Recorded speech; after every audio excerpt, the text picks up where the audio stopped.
Heyo. Hello. Hi. Hello. And fuck you. And fuck movies. I'm sorry. Fuck the movies. Fuck Fuck bad movies. movies. Yeah. We're all about movie fucking here. Yeah. Yeah. And by we, I mean people like the man who watched everything, Mr. Reese Anweiler. Howdy. And the man who's too old to be cool, Mr. John Brown. Feeling older all the time. And myself. Speaking of feeling older, this is our 43rd episode. Ooh. Wow. Which is the age I was up until 2 days ago. Happy It birthday. was just Yeah. 2 days ago. You missed the boat by 2 days. I didn't get the Facebook notification. Look, if I don't get a Facebook notification, I can't do anything. I'm sorry. Oh. Well, sorry about that. So All right. anyway, it's another day. It is. It's another episode. Missed last week because of illness. Yeah. And I think Pesky weather and it ended up being a very shit. good thing. We did not try to reschedule Reese Friday. Reese all watched died. Nosferatu and then got the plague. Yeah. It's really immersive, you know. Yeah. So what have you guys been watching? Oh. You wanna go first? Yeah, I'll go first. I got a shorter list only because my memory is shit and I drink too much probably. As we go on, I'm sure you'll Yeah. think of some more. Yeah, I'll remember something. In As like we go on, I'm 30 sure you'll minutes. drink less and your memory will come back to you. Yeah. That's how that works. Well, one I got to talk about with you, so I'll wait for that. The David Lynch. Oh yeah, I didn't even write that down. Yeah. See, here we go. Couple big ones to talk about. Getaway. I think it's. What is it? Is it Doug Getaway? I think it's just Getaway, isn't it? Getaway. Let me find out real quick because I have an iPad and the internet. I feel like there's another so- movie called The So we're Getaway. talking about a movie that might be called Getaway. Oh, yeah, it's Might be Getaway. Okay. It's Getaway. All right. Yes, Getaway. Did not get a very good IMDb, which is lame because it was actually pretty fun. I don't know. I think it's like a palette thing. Director is Stephen Hars. Nick Frost was the lead and producer. Yeah, it was about a family taking a little vacation to like some remote ass island in like Sweden or something. Well, not Sweden, Scandinavia. Oh, so Nick Frost is the big guy from big guy, yeah. from Shaun of the Dead. Shaun of the Hot Dead. Fuzz, yeah. Yeah, so it's like a family vacation that goes awry as they think they're going to get murdered, but then there's a twist at the end, and they are not the ones that are going to get murdered.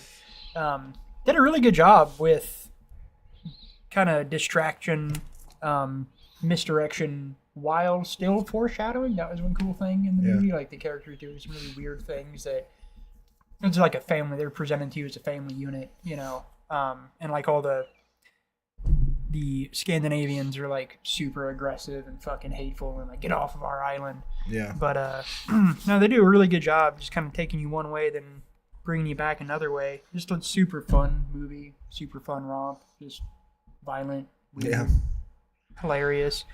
Totally recommend it. Dug it quite a bit. I've been eyeing it on Amazon, so I'll probably jump in and give it a go now. Yeah, it's fun. I mean, it's not like, it's not groundbreaking filmmaking by any means, but it's Not just Citizen Kane. yeah, it's a good fucking time, you know. 1 star was not Citizen Kane. Yeah, what the fuck. Otherwise, I've watched a lot of series. Watched second season Squid Game, pretty good. Like where it went. It ended not where I thought it would end, which is cool. I think there's a final season. Wrapped up, didn't wrap up yet. We got to leave room for a I need third to one. watch that. I haven't watched any of that series. It's good. I've heard that from many. It's a My wife has even story watched that's it, but I been haven't. done before, but it is a good telling of said story. So good actors. There's one thing that's kind of annoying, like from first season to second season. There's like always some. I mean, characters in these kinds of shows tend to like be duplicates sometime, but Yeah. first season to second season, there's just like some angry old weird bitch that you're just like, die already. Yeah. That's just like annoying as fuck the entire time she's in the series. Yeah, they didn't exactly leave a ton of room with the first one for a second season. There was a cliffhanger, but it didn't feel like. I mean, I personally didn't feel like what's going to happen next. You know? Oh, and from the first season? Yeah. Yeah, no, that's my thought too, that it was like, it really felt finished. Like, the guy at the end is like, you could tell he wants to do something, but what the fuck is he gonna do? And like it wrapped up well enough. This is the end of the second season? First season. Oh, okay. Yeah, so yeah, I definitely have I haven't seen the second season. I have the same feeling that like it didn't really need Yeah. anything, but it does well, and like That's good. it's not just the same thing over and over again. They do some different dynamics. Yeah. Definitely ends on a cliffhanger, kind of. Yeah, in the second season, but yeah, it's definitely worth a watch. Got halfway through the new Castlevania on Netflix. Not finished, but goddamn, just wonderful every time. The animations. It's called like Nocturne. Yeah, Nocturne 2. It's like the second season of Nocturne. Yeah, But it's Castlevania. Trying to be specific, somebody might listen to this episode like it's 6 years from now and Castlevania not know what the fuck we're Nocturne. talking Yeah, about, it's the Richter Belmont Lord of also known as Matt Wise. Matt Wise. Matt Weiss Matt could Wise? be very Yo, confused yo. what show you're talking I'm sure Matt Wise has watched some Castlevania. But yeah, the second season's fucking awesome. I haven't finished it yet. Animation, swear to God, best animation in the fucking world. Look, we've got a Castlevania fan. We do. Yeah, if you haven't watched it, you should. It's fucking wonderful. Also, I've seen the first 2 episodes. Yeah, it's pretty killer. Other than that, the biggest thing I had to talk about was I finally got to watch Civil War the other night. Oh yeah, Not Captain America. What did you think? It was fucking fantastic. Yeah, I mean, it's just a wonderful fucking film, and I was pissed I didn't see it in theater. Oh yeah. Oh yeah, It was all, it's really. I was so I'll mad. tell you what. I thought it had the best sound of any movie I've ever seen in a theater. Yeah. Like the gunshots, like literally, like They- made they me might do as the well have jump, been. like What every blew time, me as away if was somebody was just like shooting. The camera work on Yeah. all Oh, yeah, fronts. yeah. The cinematography with film, and then just the still shots of the photographers. That's Garland, right? Alex Yeah. Garland, yeah. Alex Garland, yeah.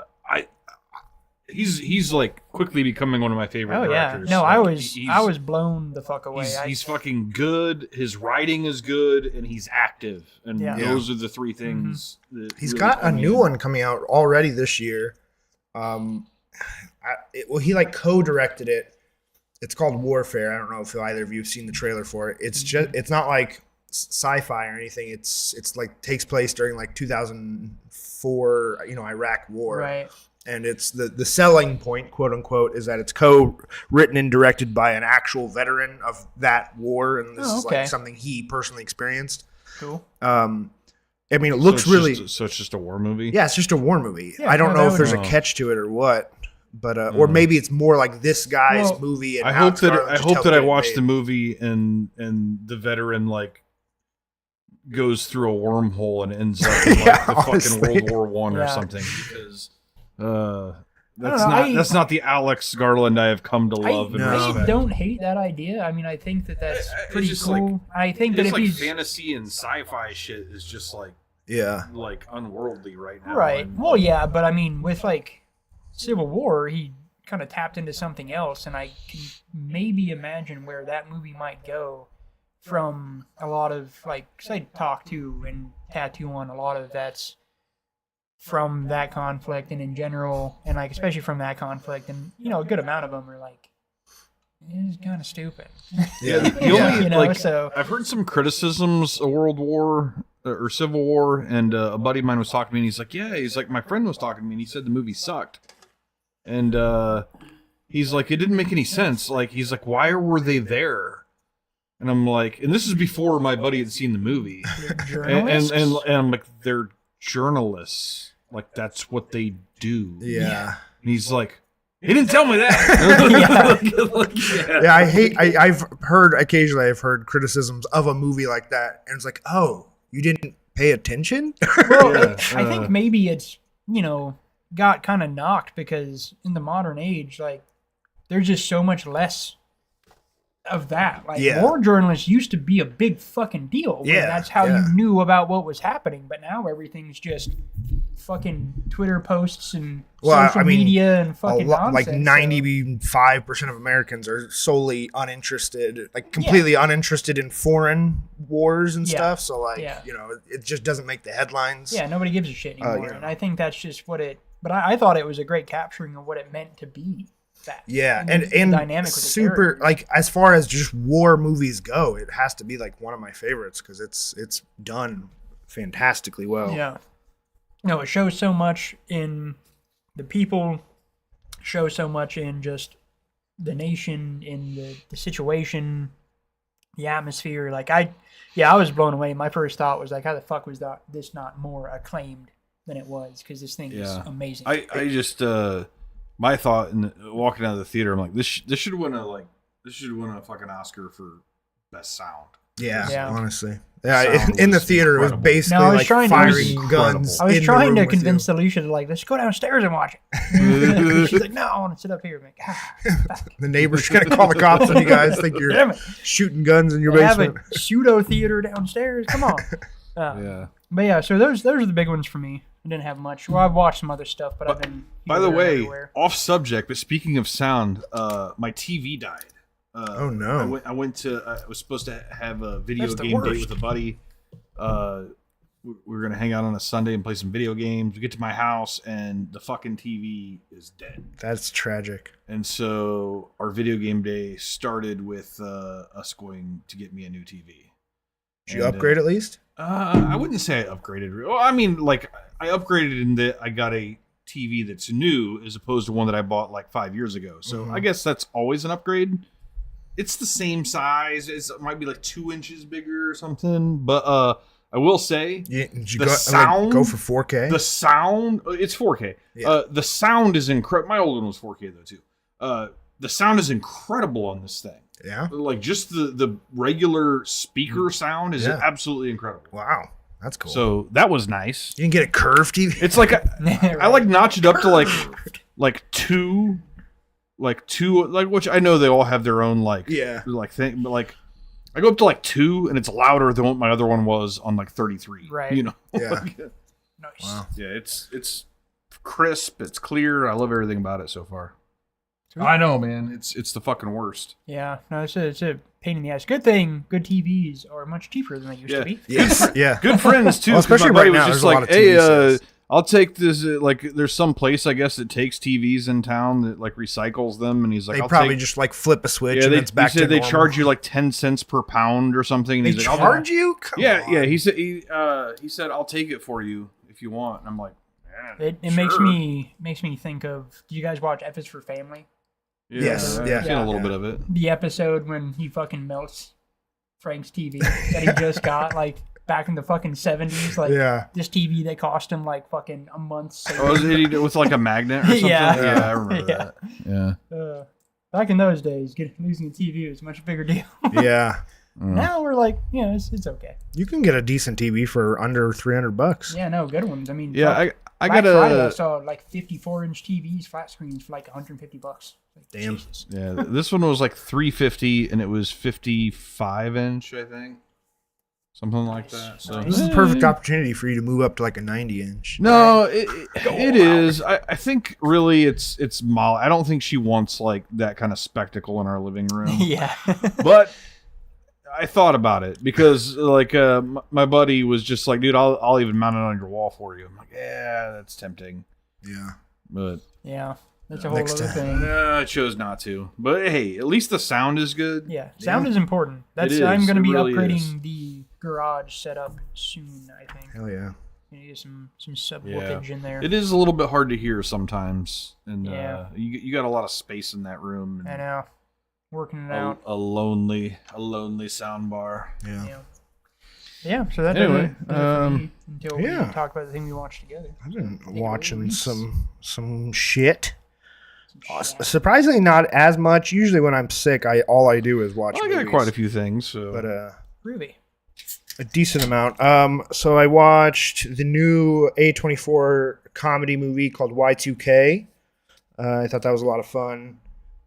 It's not as goofy and like wacky as the trailer makes it out to be. It's a little more of like, I mean, it I haven't seen actually the trailer, so like, is this is about like people freaking out? Over it's Y2K? a Y2K where like the New Year's Eve Yeah. 1999 Yeah. and but actually everything that people were Oh, it actually happened. It actually So like all okay. all electronics. That's turned- actually kind of fun. Yeah, no, Yeah. I want to watch that. There's That sounds actually awesome. one of the best parts is there's a lot of really fun practical effects because like literally all of the like every electronic, even like like a Walkman, stuff that's not Yeah. connected to like a power source goes evil and starts killing people and like Okay. Okay, so they go like over the top with it. yeah. Yeah. And there's like robots and stuff. But there's some really awesome practical That's fucking effects sweet. with I the wanna watch robots that. and That stuff. sounds awesome. Yeah, it was really fun. I liked it. Being a person that lived through that sounds. Yeah, I was honestly like, fictional or not, I'm surprised we haven't really seen it more in movies because it was a fucking weird thing that happened. The whole like conspiracy or whatever. People were losing their shit. Yeah. I remember that. I decided on some of these like 3-hour films that have won Best Picture I have to watch that I shouldn't maybe be like trying to do it in one sitting. So I watched Ben-Hur over the course of like a week or like 1 hour at a time. I hate that though. I have an issue with like finishing a movie the next day. Yeah.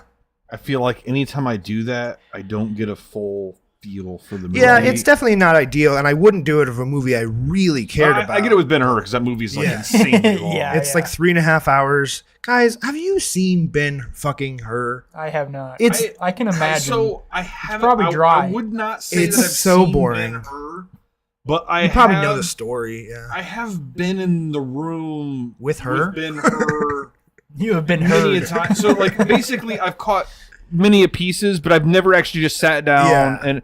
It's kind of like The Great Escape. I feel like I've seen The Great Escape. I've seen every moment of The Great Escape, Yeah. but I've just seen it piece by piece. I mean, yeah, same with like maybe Gone with the Wind. You know, some of these like. Well, real- I've actually Yeah. never seen Gone with the Wind. I can Yeah. actually say that I've never seen that movie. But but Ben- I know for a fact I've seen like 100% of The Great Escape. Although I don't think I've ever Great actually Escape's a sat great down movie, by the way. You should and- sit down and watch that one. and watched it all the way. What, Gone with the Wind? The Great Escape.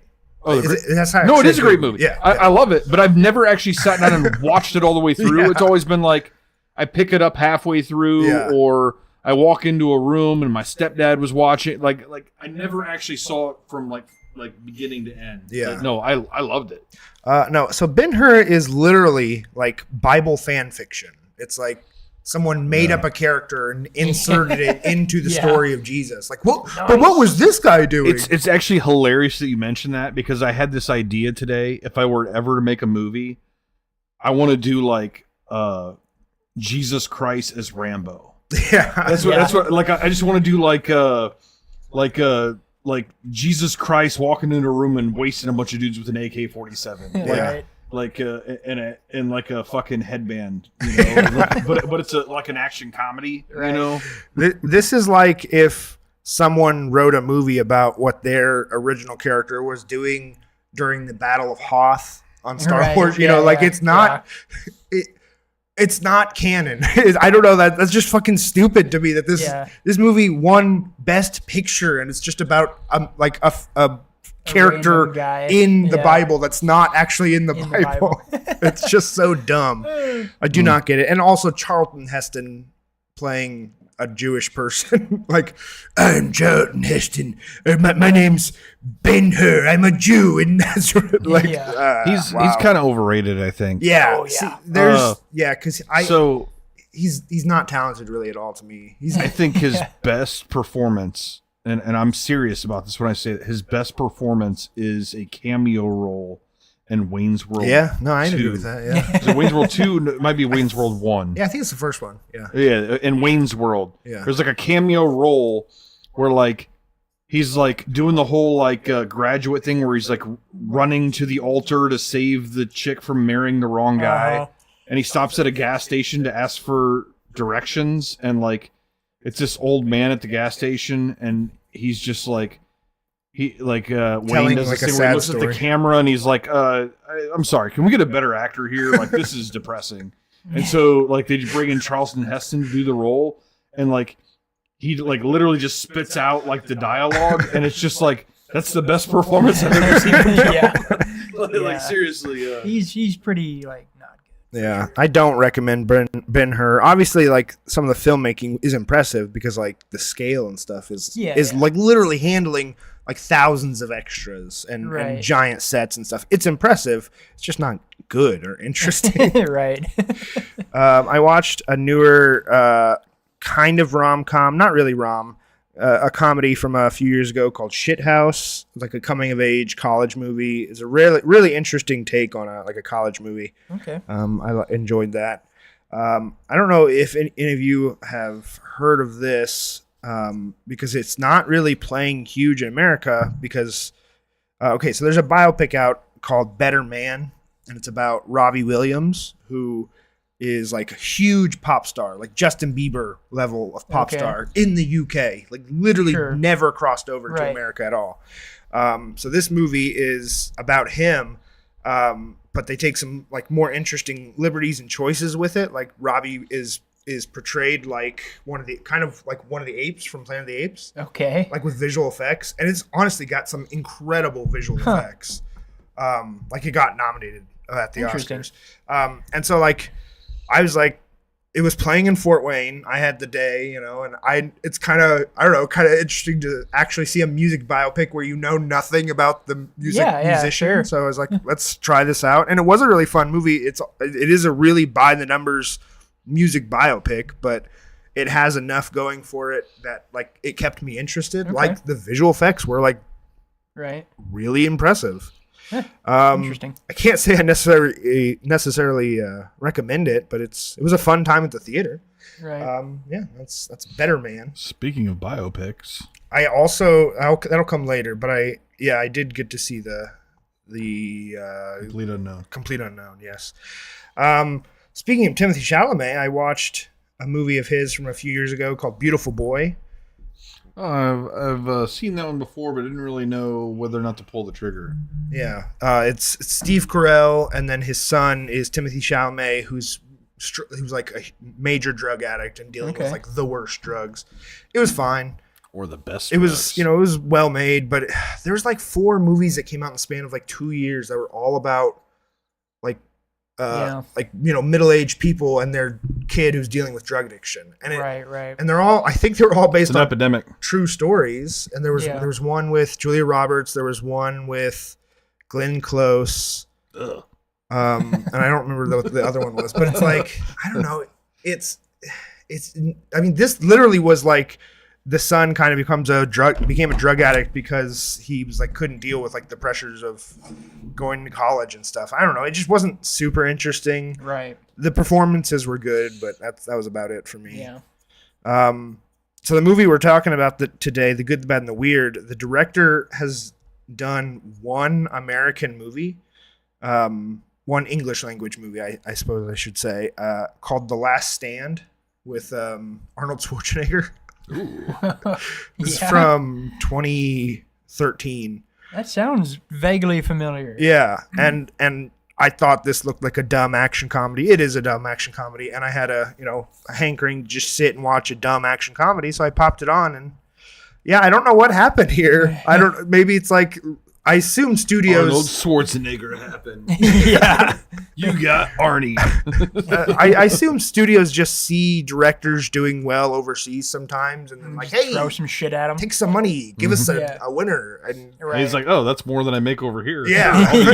For like 6 movies. Yeah. It was pretty dumb. It was a fun action movie. But it's one of those things. This is better than the last action hero. Johnny Knoxville's in it. What was the setup? Like a shitty little middle of nowhere town, and like Arizona. There's a border. drug dealer who's like on Is the like the fucking run. Is the finale like over this weird bridge that? Yeah. Oh yeah, that movie was fucking weird. Yeah. That movie was not good. Yeah. That's the same director. Yeah. I don't know what it is. Movie was not good. Movie was bad. Movie was weird. Heard all that. Oh. I mean, it was like there were moments that were like, for what it was fun. Was okay, but no, it was kind of painful to see Arnold Schwarzenegger like trying to do that again at his age. Yeah, there. it had a really fun cast too. Arnold Schwarzenegger, Jamie Knoxville, Forrest Whitaker, Peter Stormare, Louise Guzman, and a few other character. Harry Dean Stanton is in it for like literally 30 seconds. That actually kind of pissed me off. But that was a weird one. I watched that randomly a couple years ago. Performances from Harry Dean Stanton. Yeah, I believe it's probably last 10 movies or so. Yeah, there's that one. I Interesting. finally got to see. I've got a long list of like these 70s and 80s creature feature movies that I know are going to be like a real fun Yeah. makeup or special effects romp. I'm just trying to get around to it. I did get around to watching The Nightbreed, or just Nightbreed. I don't think it's Okay, that. I just watched that the other day. Yeah, Such a fucking cool concept. yeah. So this was one of my favorite movies when I was a kid, but I actually haven't seen it since I was a You kid. will hate it. Yeah, no, It's not. It doesn't hold up. It Well, doesn't. I wouldn't say that. I loved it when I was necessarily. a kid. I loved it. That's the thing that's frustrating is parts of it are really fucking cool. Yeah. Like I really like the setup.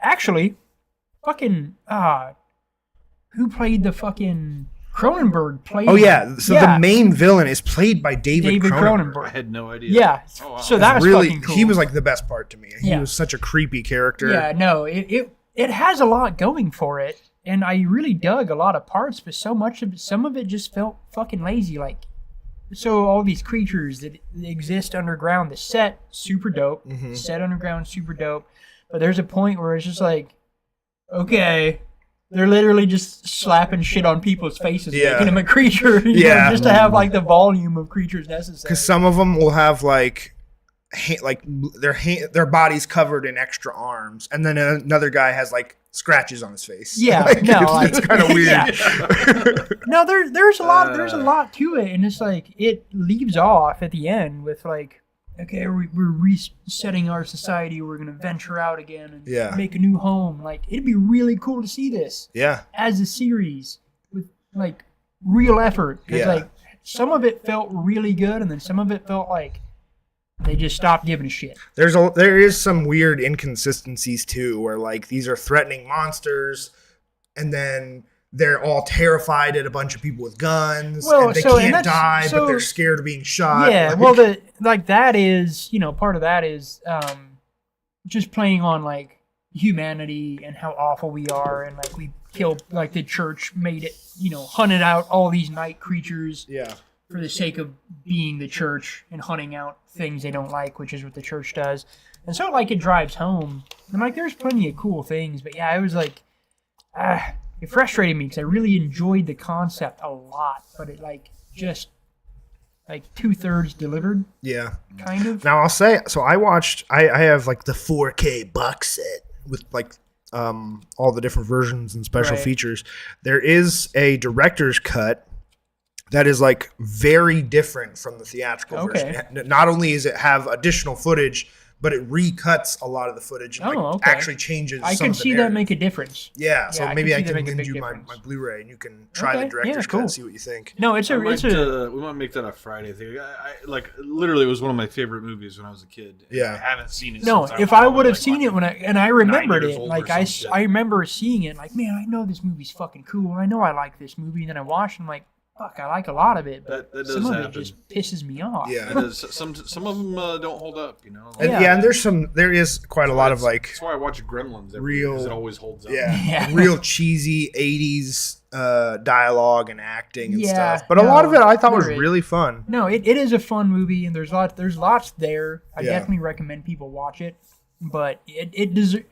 My takeaway is it deserves more. Yeah. Like Yeah. all these fucking remakes and reboots Yeah. and bullshit we get, that movie right there, that movie deserves that. Yeah. That could use it, really, and it could be something amazing if people gave a shit. Yeah. From what I understand, because the director's cut also had like an intro talking about, because they had to actually recover some of the footage they used Okay. for the, and then I was expecting a situation like Once Upon a Time in America, where I was gonna like, oh, they literally said they actually like recover footage from like people's basements and stuff. Right. I was expecting it to be huge differences in quality, but you could not tell Yeah. where it was. So Yeah. that was really Well, that's good. impressive.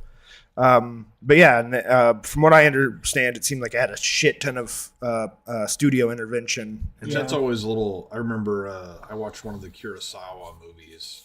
Struggling to remember which one. But Yeah. like it had that thing. At the Yeah, I beginning, think it's you like mentioned a it lot of this before. was like, and like it was fucking rough. Yeah. Yeah. Like it Yeah. looked like it had been through the grater, man. Yeah. But yeah, I would say Cronenberg's by far the best part of the movie. It was and such a surprise. I somehow never knew he was in it until I started watching. Yeah, no, it. I was fucking tickled when I realized who it was. And, Yeah. it's fucking cool. He's got like the creepiest mask design. yeah, and he's just like you know sometimes you see something creepy in a movie, but then they show it so much that you just stop. It's like it's not really that creepy, Yeah. but like this thing's on the screen a lot, and it never really stops being creepy. No, there were points where it was a little frustrating because like all these monsters have all these powers, and like a good part, like the town like invades the cemetery. Yeah. I mean, they're just fucking killing everybody. Like these monsters with powers are like fucking powerless. They're just getting mowed down left and right, man. They're Only, like, 3 of them. literally dropping grenades and stuff down into their fortress. Oh, but yeah, it's fun. Yeah, I hope it gets something done with it sometime soon. Yeah. I'll have to lend you guys the Blu-ray, and then you can watch it, and we can talk about it again next episode, maybe. I finally watched. I've seen all the Mission Impossible movies except for the newest one, and I'd never seen Mission Impossible 2. I never really felt a need to, and I knew it was like significantly worse than any of the other ones. It is very bad. Is that the newest one was fucking? Because I watched the one. The third one the worst? No, the third one's the one with Who's the director of the second one? John Woo. Oh yeah, that is the worst. Okay, Yeah. sorry, I thought that was the third one. No, the director of the third one is J.J. Abrams. Okay, and that's the John Woo one is the worst, but in my head I thought it was the third one. The one I saw last, I think is the newest one. That, that Ghost. has the no, part not Ghost. 2 is coming out soon. Yeah. I watched that thing and holy fuck. That's still my favorite. Dead Reckoning. I haven't seen that one, but I just remember being in the theater and like we were halfway through the trailer, and Molly looks at me and says, "Are they seriously making another one of these fucking movies?" And it's like part 1. I'm like, oh, they're making more. It's just fucking Tom Cruise just like stroking himself off. Yeah, they really also fucked themselves with the title, because the first one, or that one, is called Mission Impossible: Dead Reckoning Part 1. The next one is coming out this year, and it's called Mission Impossible: The Final Reckoning. Oh, why did you do that? God damn. God. Yeah, no, it's totally just Tom Cruise. Like, I'm still an action star. God damn it. But no, we'll see. Like this is a good segue for one on my list. Yeah. So we're just gonna skip over to mine for a minute. I watched Thelma finally. Yeah, and she also does all of her own stunts in the film. As like a literally 90, which includes like mostly just falling and rolling. That's a big fucking deal. Driving a scooter, rolling over a bed once. Yeah, I mean they aren't huge, but anyway. I don't think I'll be able to do them when I'm 97. Tom Cruise. Fuck you, guy. Yeah, so like I honestly, all of the Mission Impossible movies I find to be really enjoyable, like high quality action movies. But holy shit, Mission Impossible 2 is bad. It's like it's just not John, even the same John Woo franchise. sucks, man. It's so bad.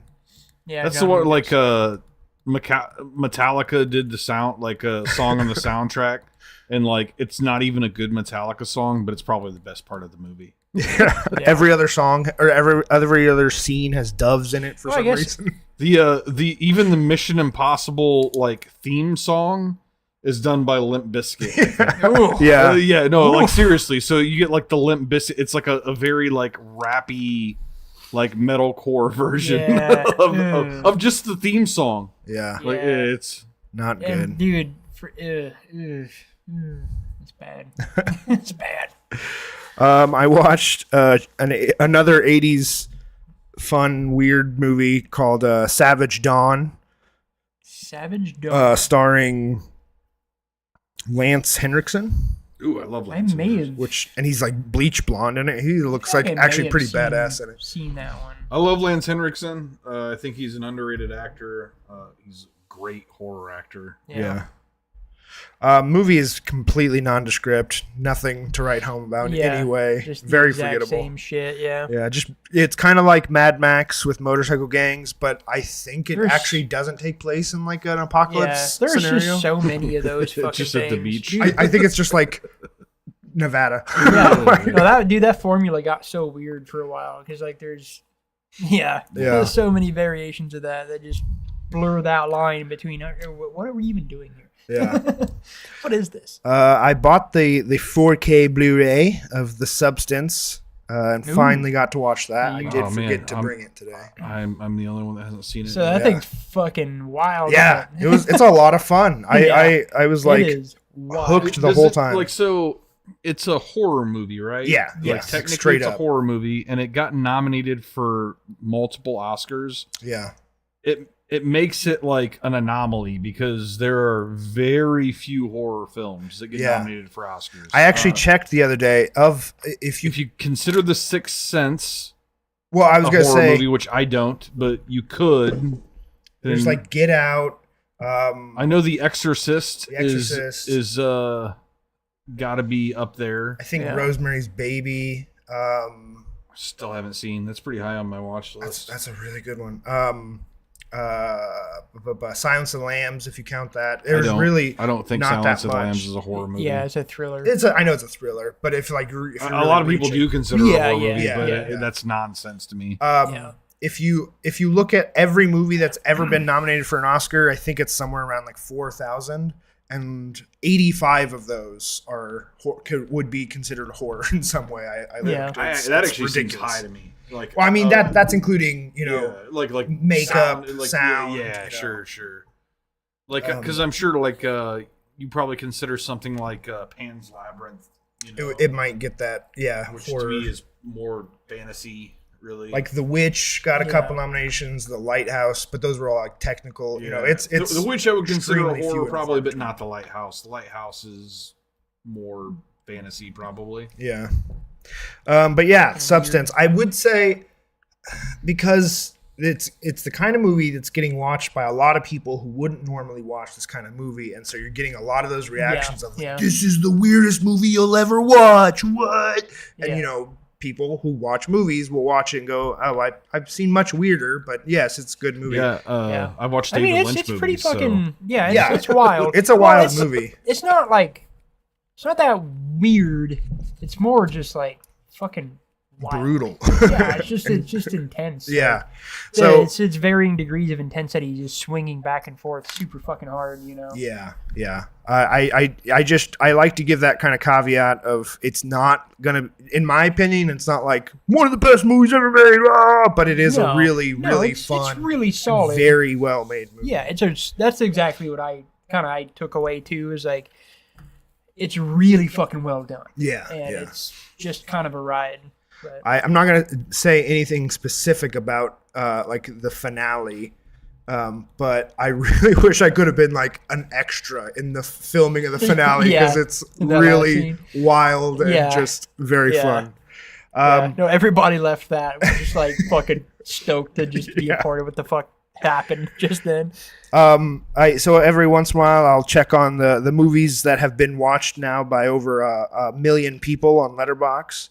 And I think it's only about 400, but because they're all popular movies, I've just naturally watched most of them already. But every once in a while, one will be added that I've never seen, so I'll go ahead and give it a watch.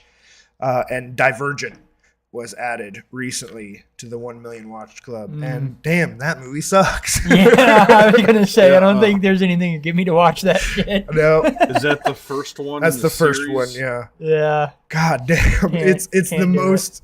Like by the books, boring, like young adult. The Hunger Games. Oh, I had to take the test to get sorted into the house I was gonna be in, and no, I'm not in the same Hunger house as my Games parents. with a worse story and a lesser cast. Yeah, you know? yeah, it's a much. I mean, it's a shockingly big cast, but they are all like at their like worst. It's Shailene Woodley, Theo James, Zoe Kravitz, Miles Teller, Ansel Elgort. How many things has Zoe Kravitz done? 'Cause the only thing that I can think that I've seen her do was the Batman, and like she's done a decent amount. Jesus, I will say, she was John. one thing you might appreciate that she did. They did a 1-season series of High Fidelity. Oh yeah. Oh yeah. I could appreciate that. And it's cool because all the names are basically the same. They change a few names, but all the characters are just they're flopped. Or flopped. So she plays Rob, Right. like as the female version. I of would. Rob. So the only thing it's pretty cool actually. The only thing I've seen her in is the Batman, and she was just like the weakest Catwoman I've ever seen. And like the fight scenes in the movie were all CGI, so she couldn't even like do the. I thought she had great action. chemistry with Rob Pattinson, though. Yeah, I mean it was. She also played one of the brides in Mad Max Fury Road. Oh, okay. But that was, it's just not going to stand out necessarily. She's as an up and comer Croft, still, I would say. Yeah. I'd like to She's not see. quite there. I would like to watch that show. I think you would enjoy it. It's nice because it's basically this. It's the story is literally the movie. Yeah. But just told over like 10 episodes. Get more like space. you just get more stuff. And the movie came out last year. Blink Twice has Channing Tatum in it. She actually wrote and directed that one. Oh. And it got decent reviews. Okay. I might it watch keeps that. popping up on one of my streaming services as something that I might like. I think it's on Paramount Plus. I don't know. There's just moments like I've never really watched that much shit with Channing Tatum, but like when I watched that fucking stupid Seth Rogen movie where it's like the end of the world, yeah, and he like was willing to be fucking Danny McBride's like fucking bitch, post-apocalyptic gimp. I'm like, yeah. Kind of respect you more. More like Channing Taint Yum. Yeah. I think Channing Tatum's kind of fun. I know. It makes me want to watch more of his like, shit. Something I had to learn as I was coming of age is like the most important lesson I learned was you like can't be afraid to laugh at yourself. Yeah. And Channing Tatum had that from like the moment he was born. Yeah.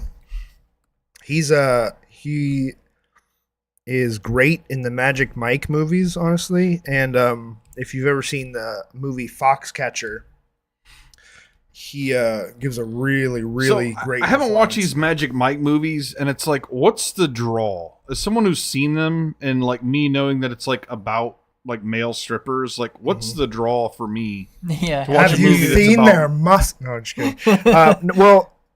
First of all, the first one is borderline like autobiographical on Channing Tatum's part. It's like basically inspired by what he went through to start acting. Okay. And he does all the dancing in the movies. He's just a talented dancer. So like kind of taking a perspective of like what it takes to get into the industry type. Yeah. Thing? The first one is kind of like a slice of life, really grounded. The second one is just fun. It's like a buddy road movie because all of his stripper guy friends get in a van and drive cross country to participate in a stripping competition. Like it's just a fun buddy comedy. Right. So what I've learned is that you cannot sell me on watching this movie. I'm telling you that the second one is so much fun. It is a lot. So of is fun. it better than the first? Yeah. The first one's a really solid, well-made movie. It's mostly the kind of like a drama. The third one was okay. It just kind of is there to wrap up the story. Jesus Christ! The third one came out I think 2 years ago. So that and it's like the finale. It's literally called Magic Mike's Last Dance. Does he get like AIDS? Or does he just break his hip? He can't do it anymore. He's on stage. He becomes breaks a his gigolo. hip. Shit! No, the magic's all gone. And then someone gets on like stage, exploding dick put him out of his disease or misery, something. and just pops him.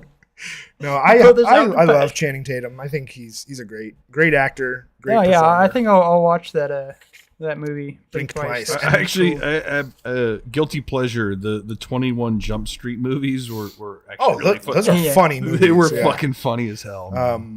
Don't watch Divergent. Very bad. Yeah. Very bad.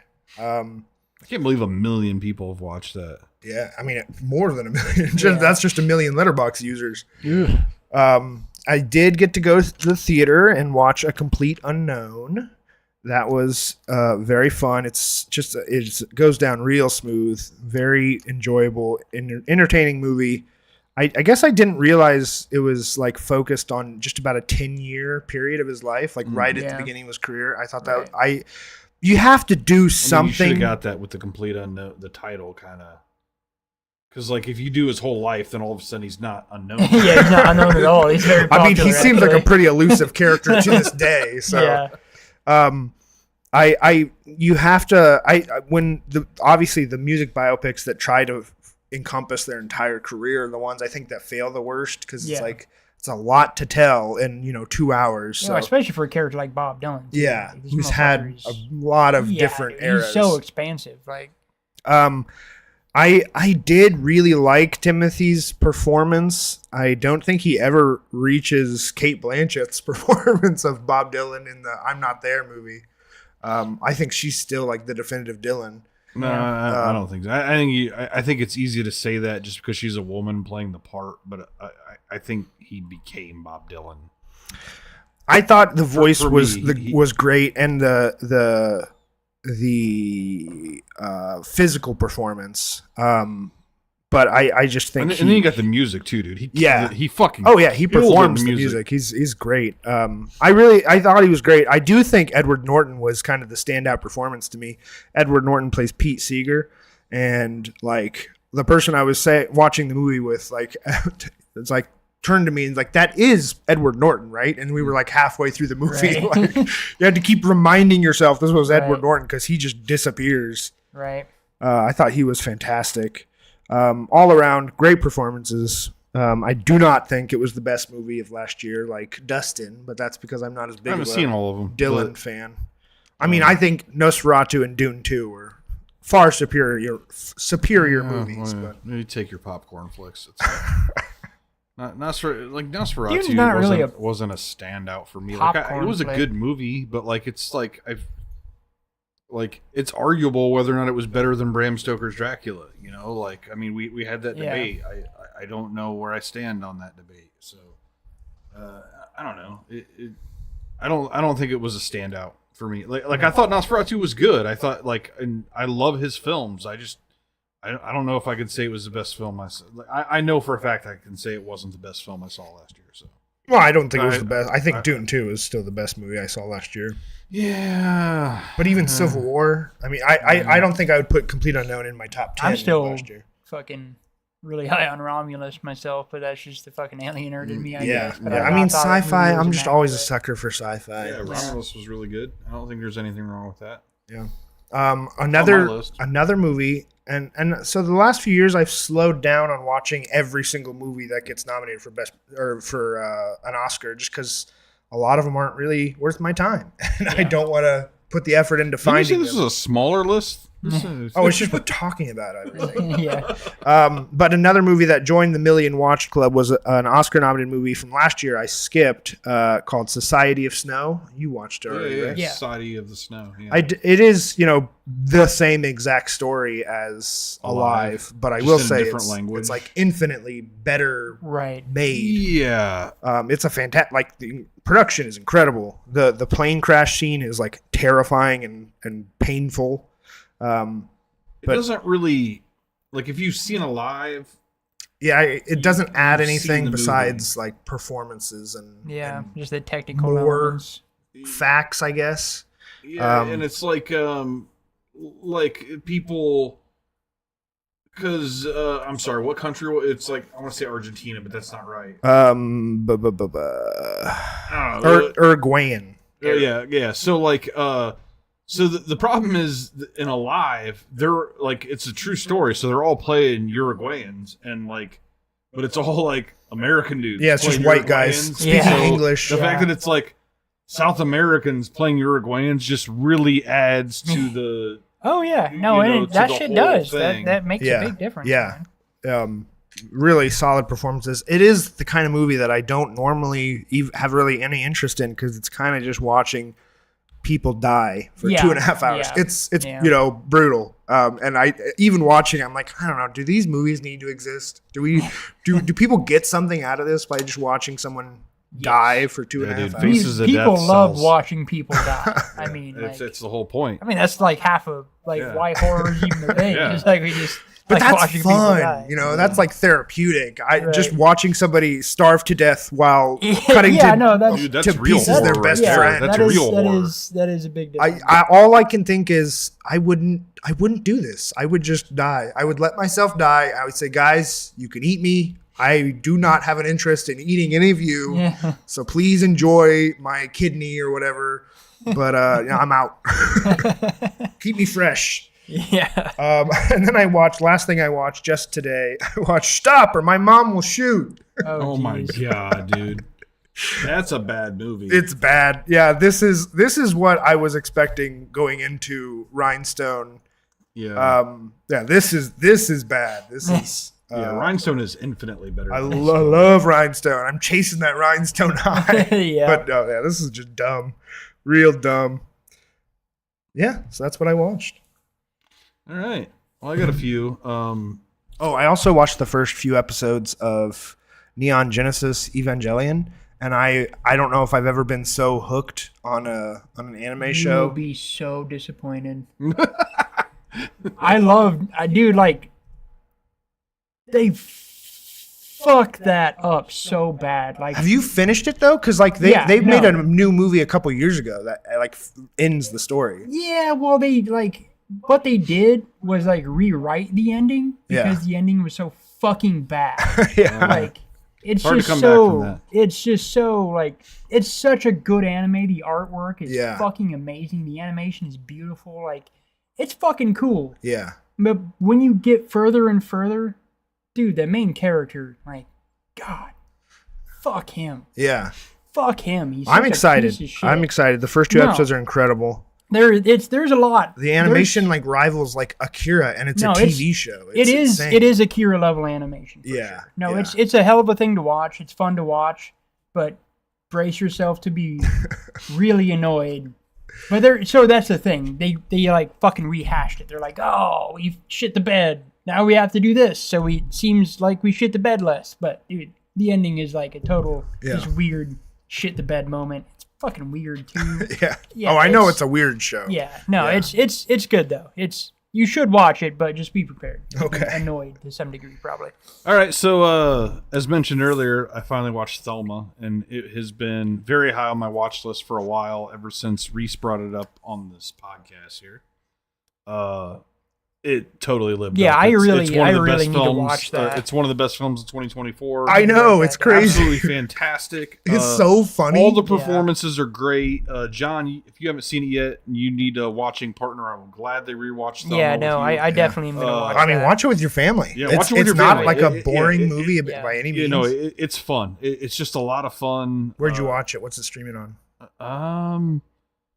It's man, don't ask me that fucking question. You got the thing? I'll look it up. I watched it on whatever it's streaming on. I mean, I'll pay for the thing on Amazon. I don't give a fuck. If it's a good movie, I'm happy it might be paying on like for Hulu or some Yeah, shit it's on, like that. yeah, it's on Hulu. It's on Hulu, so you can watch it for free on Hulu. Okay. But anyway, just a fantastic movie. 93-year-old woman playing a 93-year-old woman, and she does it fantastically. She does her own stunts. It's fun. So out of nowhere, because I don't know if you recall, but I literally had not heard about it until I was like reading off the movies coming out that week, and I read the descriptions. Like, this sounds fun, and yeah, like I don't think enough people talked about it last year. It was so damn good. It's like it's got Parker Posey playing like the usual Parker Posey role where she's just a fucking nutcase. I don't know. The dude that plays the grandson is kind of a cool addition. I think something I wasn't expecting. He's been popping up more and more lately. Yeah, that like the dynamic between the grandson and the grandma was really cool. A very sweet relationship that you don't really see a lot. Just in just an all around wholesome movie, and like I think most times you said it's a wholesome movie. That's kind of a turnoff for me. It's like I don't want to watch a wholesome movie, but Yeah, some of the best, my favorite movies. It's fucking are very good, man. wholesome. It's really fucking good. The grandson is played by Fred Heichlinger. He was in the new Gladiator movie. He was in apparently Kraven the Hunter. Mm-hmm. But I think he's been showing up a lot in like small roles in TV right. and stuff. Yeah, he's a great guy. All right, Reese mentioned it. So next on my list, Gladiator 2. Oh, the first of us to watch it. Yeah. So the first thing I'm going to say about this is I was actually kind of surprised to find out that this was actually a sequel. Oh yeah. Like I thought it was just going to be like, here's another movie with another gladiators. Gladiator. They should have called it another. I thought it was going to be like several years after a new gladiator arises and a bunch of the same shit, and he also is fighting tigers. And, and he also said, "Are you not?" But it actually entertained?" is a sequel, which give them props. They made a sequel. There's one actor that returns. I think that's all. I think there's one actor, and it's Nielsen. I can't remember her name. But, I think it's Nielsen. Something Nielsen. Leslie Nielsen. No. I don't know. It's the chick that like was the mom of the psychopath in the first one, like the queen or whatever. Like she's the only one that really returns, and everyone else is new.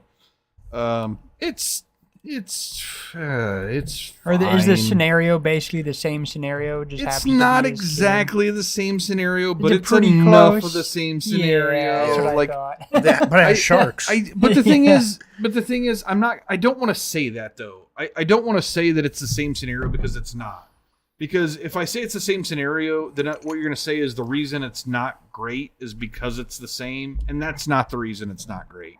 Fair enough. It's not great because it's not great. Yeah. Right? Like, no. I wouldn't say that it's not great because of that. The story is different enough that if it were good, it would be good, but it's just not good. Yeah. And I think the problem is we've had enough years for this director to decline, and I think he's done nothing but decline. Yeah. For a while now. Yeah. Well, and especially and just it really shows rehashing. up here. Really, in rehashing some shit is not going to be any opportunity. And that kind of just feels like all he's doing now is trying to like relive whatever movie was most successful for him last. You know. Yeah. I heard some. I heard a lot of. I wouldn't say a lot. I read a couple things where people thought that Denzel got an Oscar snub here. Mm-hmm. I tell you right now, all those people can fuck off. Like Denzel is nothing special in this movie at all. It's probably much like the director, another Denzel performance. It's just another Denzel performance. He probably stands out as like one of the more interesting choices in a movie that doesn't have a lot of interesting choices. But I don't know. I have heard people talk about, like, usually if you're talking about Gladiator 2, you mention something about Denzel. Yeah. But no, I mean, it was very uninspiring to me. Yeah. Like, it didn't move the needle for me at all. And I like Denzel. I think Denzel's done some great things. I think Denzel has done some very not great things. And I think that the not great things he does, he is part of the reason they're not great. And I would have to say, it was a very meh performance for me. Yeah. And I don't know. I didn't love it. Yeah. Yeah. Just lazy. I didn't think it was bad. I just didn't think it was anything special. Yeah. It was just very run of the mill. That's kind of what I would expect. So, and that was kind of the theme for Gladiator 2 for me. It was just very much in the middle. Like, I probably will never watch it again. I don't, like, I'm kind of glad I watched it, I guess, for the most part. It's the kind of movie... especially because watch. it's connected to a movie you already like. That Yeah. you're always kind of be like, should I watch it? Should I? I will say the biggest thing is it's been a long time since I've seen the original Gladiator, and it kind of made me want to watch the original Gladiator. Yeah. It's also been a long fucking time for me. I haven't seen it since it came out. They do use some footage from the original. There are some flashbacks, for sure. And some of the flashbacks are just like, they're there just because they assume you haven't watched the original, like you didn't do a rewatch, and so it's just like, here's a scene. It's like, oh wait, I remember this from the original, and then like 60 seconds later, they flash back to the scene that I just said. Yeah. It's just like, oh, For those joining us now, yeah. And it's just like, okay, I see what you're doing. Yeah. Not my favorite. I watched the Bob's Burgers movie. It's just an episode, but man, the production value is like so notable. It's just like a triple episode, which honestly, it's like it has the same things I like and the same problems the Simpsons movie had. Which it's like, it's not really a movie.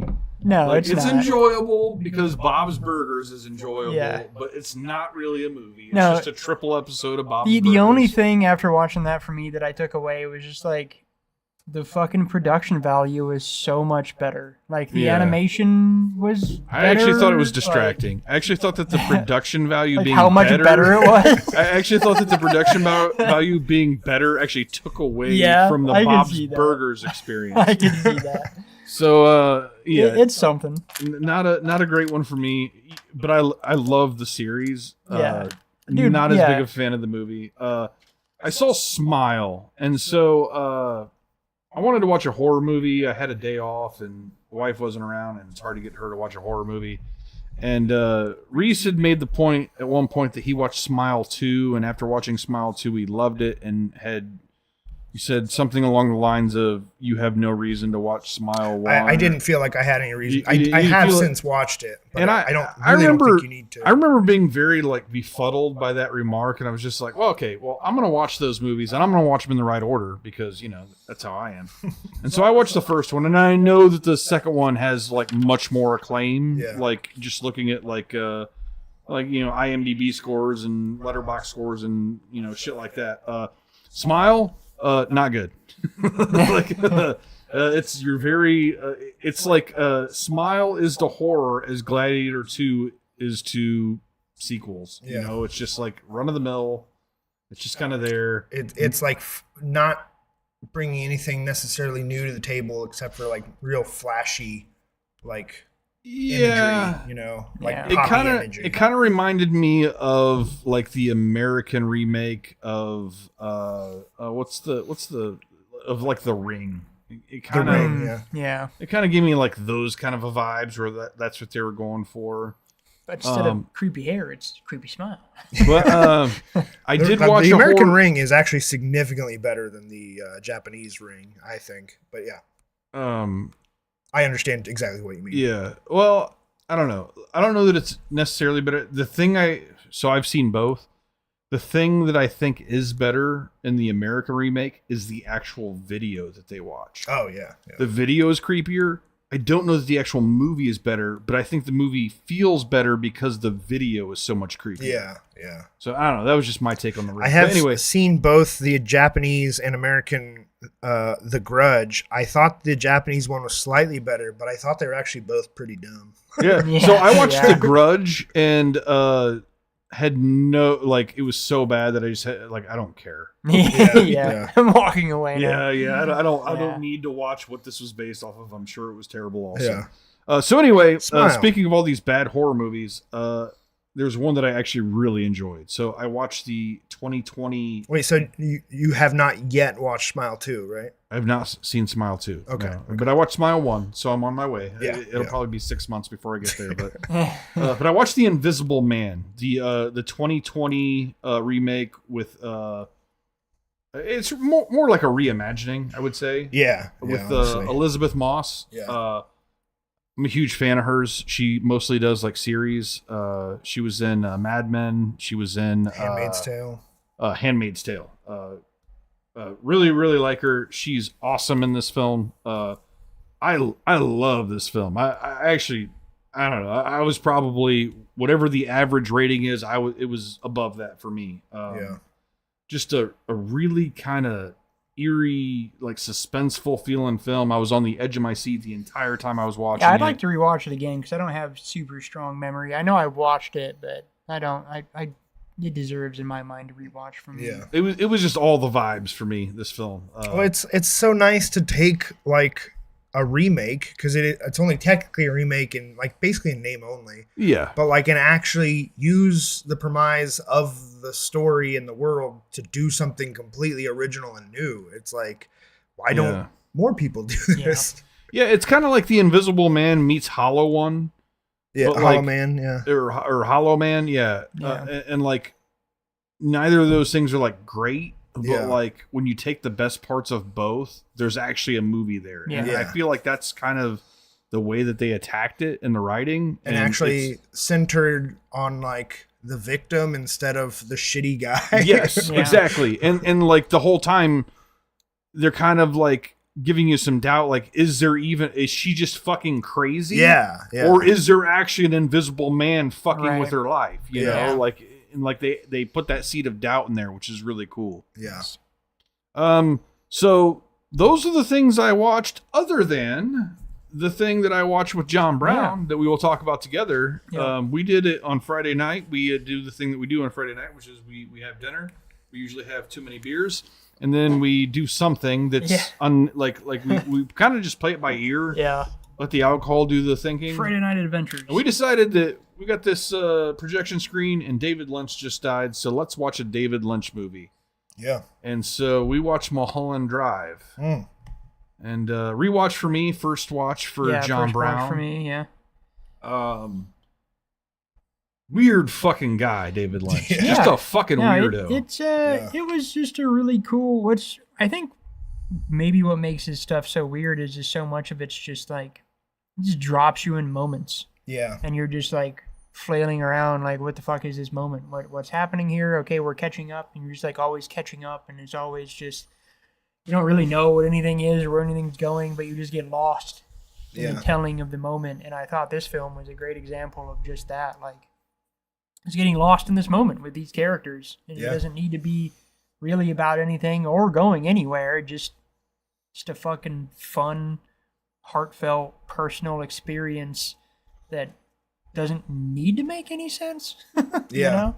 Like, it also in kind of being driven solely by kind of vibes and emotions and feelings, you end up like being more scared and frightened of things that happen that you would be at, like, you know, a classic horror movie, you know, slasher or something. There's just because like you kind of feel like this haunting feeling, and it's like, what is going on? I don't know.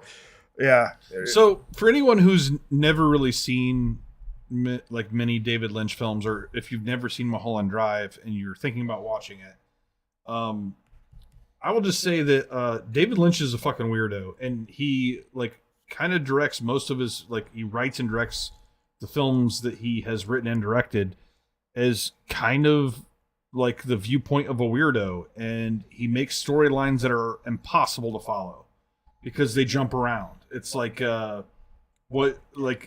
sometimes you'll go from groups of characters and you think, okay, these are the main characters, and all of a sudden we're now focusing on entirely different characters, and those people don't even exist. Yeah. Or in the case of this film, we do 2 hours of here are these characters, and then like basically another hour of these characters or these actors playing basically different characters. Yeah. This being a movie that I've actually seen probably, I don't know, this was probably my 4th or 5th watch of Mulholland Drive. My interpretation of the film is that I think that man, this could be way off base because this dude's a fucking lunatic, but like my interpretation is the first, we'll say 2/3 of the film, I think it's kind of a dream sequence of Naomi Watts. I think it's her version of what she wants life to be. And then I think that the last hour is what it actually is. Yeah. Now, that's like, that sounds pretty simple, but even that is kind of like far out because, I mean, it's not that cookie cutter. Yeah. But I think that's whatever somewhat the opposite the of cookie gist cutter of what's is. going on. Like, it's like, you know, there's this chick. By the way, this film has the best fucking lesbian sequence of all time. And I'm not saying that as some dude that just likes to see girls get it on. I mean, like, it is fucking heartfelt. It's believable. No, I really believe that these girls would fuck in that moment. Like really, really good job. I remarked it when we watched it that it was just one of the most like passionate and just like hard hitting sex scenes I've seen in a film. Oh yeah, it's fucking Naomi up there. Watts' It's really performance in this film is really fucking good. Oh yeah. Oh yeah. No. So there's this is the movie that I watched and I was like, I love Naomi Watts. She's incredible. She's like a fantastic actress. Yeah. No. There's a scene where she goes and does a audition for a part, and so it's her acting. And the acting is her playing an actor who's acting. Yeah. And it's like, it's one of the best fucking scenes I've ever seen before. It's like incredible. I was hit harder by David Lynch's death than I think I would have expected. I've obviously been a fan of his for a long, long time, and I've seen nearly all of his movies, but a lot of them. And I think I just really appreciate how, as weird and hard to follow as a lot of his movies are, and even divisive to some degree. I think it is so heartwarming to see how much like everyone, and not everyone's like, oh, I loved every single David Lynch movie. You know, it's like Yeah. David Lynch made movies like no one else did. Yeah. And Yeah, David Lynch everybody was just David Lynch. acknowledged the passing of who he Yeah. was. Like, He was an artist more than he was a filmmaker. He did music, which, from what I understand, also fucking weird. yeah, I can only imagine. Yeah. He was like unpredictable. He, you know, I think directors really stand out the more they feel like they're not following someone else's rules. And Yeah. David Lynch, I don't know if he knew rules existed.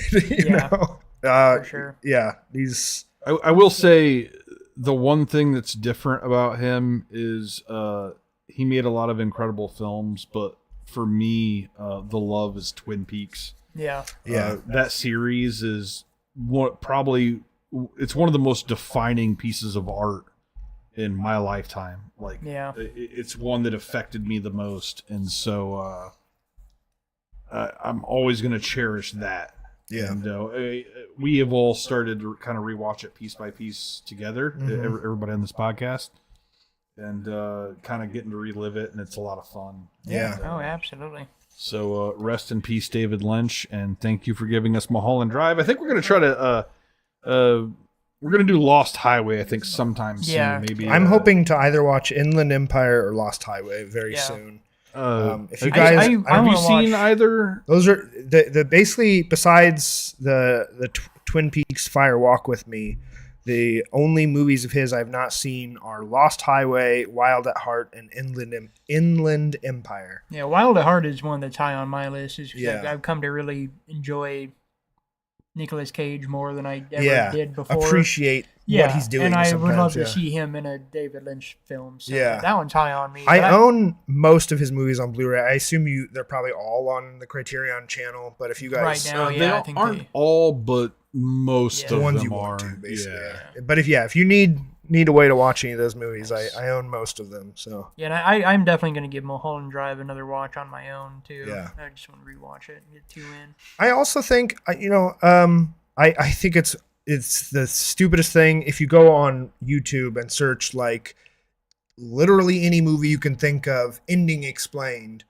There is the stupidest, most clickbaity title video you'll see. It'll be Wolverine and Deadpool ending explained. And it's literally it's made you to make you go, wait a minute, what did I miss? What needs to be Yeah. explained? Yeah. They're really stupid and 99% of the time completely pointless.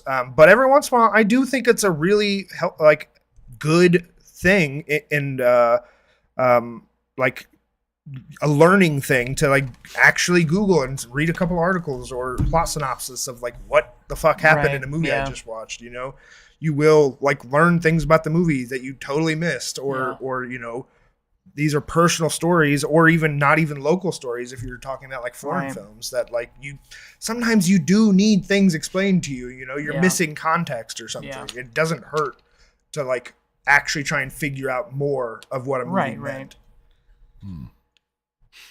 All right. Yeah. So I did, if we're moving on, I did, as I always do, remember one thing I wanted to talk about, but the time frame got me messed up. So I know I talked to you guys about it, but not on an episode, I think. Series, Creature Commandos. I don't think I talked about I don't think. Oh yeah. So Yeah, I mean, I don't somebody think else you mentioned was it last time. talking to me about that the other Yeah. day too. So I have become I am a huge fan of James Gunn. I fucking Yeah. love James Gunn stuff. I'm getting excited for his Superman, not because it's Superman, but because it's him. it's James Gunn. Yeah. No, exactly. Yeah. Yeah. If he's doing Superman, I'm in. Because Yeah. like somebody mentioned it as Superman, James Gunn. Oh, Yeah. okay. And like it looks really big and fun. Yeah. Dude, I love his stuff. I love everything about his stuff. And I think like it goes all the way back to Trauma shit because Yeah. he was doing Trauma shit way back in the day. But yeah, Creature Commandos continues the good Suicide Squad story, but in animated form, and it's just as fun as the good Suicide Squad film, Yeah. and just as as goofy and over the top as his storytelling is. And of course, I think he wrote and directed like the first episode, first 2-3 episodes and hands it off. You know? Yeah. Kind of a general showrunner. Yeah, exactly. Which is kind of what he's doing now for all DC projects. Yep. Which is cool. But and it definitely has his creativity and his vibe on hand. But man, like fun characters, fun writing, super fucking heartfelt still. Like I don't know if you remember the Weasel character. Yeah. From the film. Like he's a main character in this show and like they do backstories for the characters and his backstory is like Jesus fucking Christ, man. Like, it's one of the most heart-wrenching things I've seen in a while. Yeah. It's fucking retarded, like... I don't even know what the fuck the guy is. But yeah, no, Creature Commandos, super fun, man. Music was phenomenal. One of my favorite bands got a shout-out. They got fucking almost an album's worth of their music played in this show. Yeah, Go Gol Bordello. Like, they're a fucking gypsy punk... folk band. Like, that's the other thing. James Gunn seems like a real fun dude to hang out with. Yeah, like, he's got great taste. No, that blew me the fuck away, man. Like just that music. I heard one song, I'm like, holy shit, oh my god. Then like it kept happening the entire series, and like, fucking good job, guys. That's cool. But no, it's super killer animation, super fun, just great song choices all around. Character development's awesome. I've been telling everybody about the show I can. Creature Commando is fucking fantastic. Yeah. So I just want to make sure I mention I'll have to check it out. I still need to check out Penguin also. Yeah, Penguin. Can't rave enough about Penguin. Yeah, Penguin's really good, man. He's fucking fantastic. Yeah, it's really good. Like I mean, if you've seen I felt like I needed to watch The Batman before I watched The Penguin. So I literally watched The Batman just as a prerequisite to watch The Penguin. Yeah. I didn't need to do that. No. I didn't need to do that. The Penguin is so much better than The Batman. It's fucking ridiculous. Yes, it is. It's so good.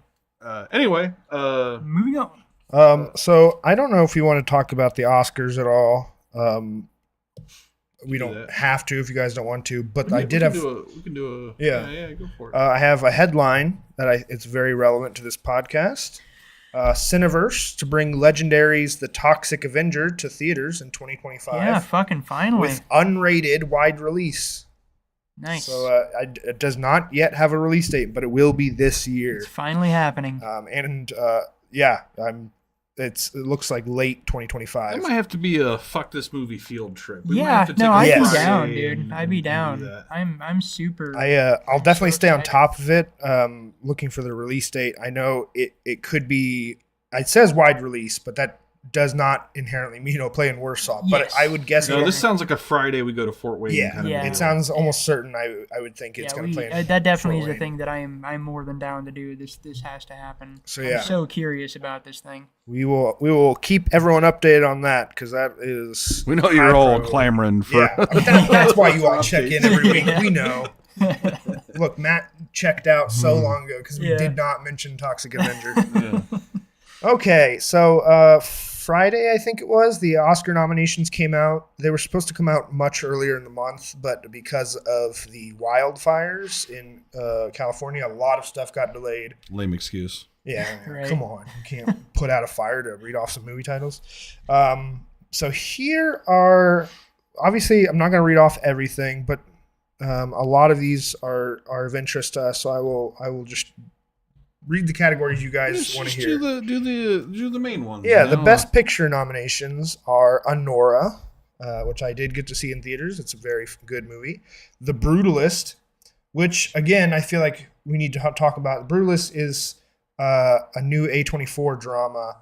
It is roughly 4 hours long. Jesus. And I shit you not, has a 15-minute intermission. It actually has an intermission. Goddamn. They're bringing them back, folks. Yeah. Didn't do it for the 3.5-hour Martin Scorsese movie, but this movie did. A Complete Unknown. So what does it entail? Like literally just blank screen, some like. From what I heard, it's like a family photo of the characters in the movie, and then like a literal 15-minute timer. So. Okay. I mean, you could just sit there and watch. You could get up and stretch your legs. Yeah. It's plenty. It's a really long intermission, honestly. Interesting. Actually, from what I heard, without the intermission, the movie's only about 3.5 hours long. Okay. So Okay. much more manageable. Back to the Best Picture nominees, we have A Complete Unknown, Conclave, which none of us have watched yet, but I've heard I don't pretty even think I've good heard of things that about. movie yet. It's like a fictional tale of like the process of deciding the new pope. So it's all of the bishops and Yeah, he said cardinals. it was like one of the few PG Yeah, it's rated- that's ever been nominated for Best Picture. Yeah, Interesting. Obviously, when you go back to like the 50s and 60s, when you have the movies like Yeah. Around the World in 80 Days, those movies are G and PG. So the original Bad News Bears was rated PG. yeah. That movie's not okay. Yeah.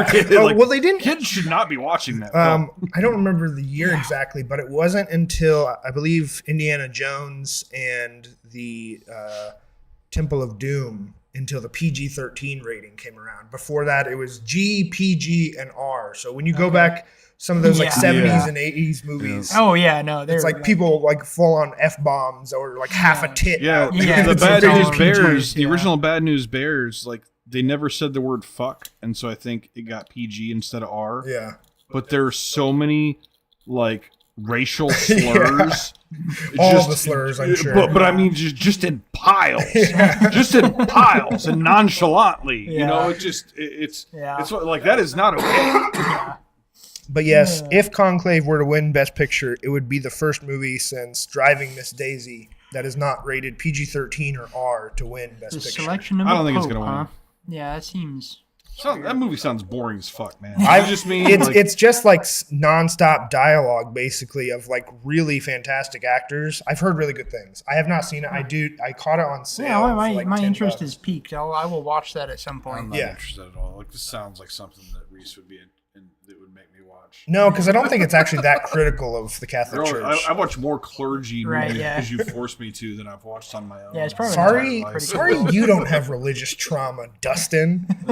Jesus. Hey, if I had religious trauma, I would move past it. Back to the nominees, we have Dune Part 2, Okay. which honestly I was a bit surprised it came back up in the Oscars since it came out so early in the movie, but I'm here for it, obviously. Amelia Perez, which is on Netflix. I've heard a lot of really, really bad things about it. Yeah. It kind of sounds like It actually had the most nominations of any Yeah, it has- film. it broke the record for most nominations for a foreign language film. It has 13 nominations. That's fucking crazy. Yeah, and I've heard it's kind of like the Crash of our day. If either of you, I know you've The seen Crash Yeah. wasn't my day. I saw it. Yeah, yeah. So I'm not looking forward to watching it, but I'm Still Here, which is what did I say this was? What country? Portuguese film, which I've not heard a single thing about. That was a kind of a surprise for me. Nickel Boys, which is based on a true story. The Substance did get quite a few nominations, honestly, and Wicked. Those are the Best Picture nominees. Okay. All right. Best Director is Anora, The Brutalist, A Complete Unknown, Amelia Perez, and The Substance. Best Actor is Adrian Brody for The Brutalist, Timothy Chalamet for A Complete Unknown, Coleman Domingo for Sing Sing, Ray Fiennes for Conclave, and Sebastian Stan for The Apprentice. I kind of feel like it might be Timothy's year, honestly. I think I've already kind of vocalized that. Well, I mean, like as I far have as no doubt he's gonna win it. No, so first off, there are people that you could actually just check off the list. Adrian Brody is not going to win it. I don't care how good his performance is. They're not going to give him his second Oscar before fucking Tom Hanks gets his third. That's just how the Academy works. Yeah.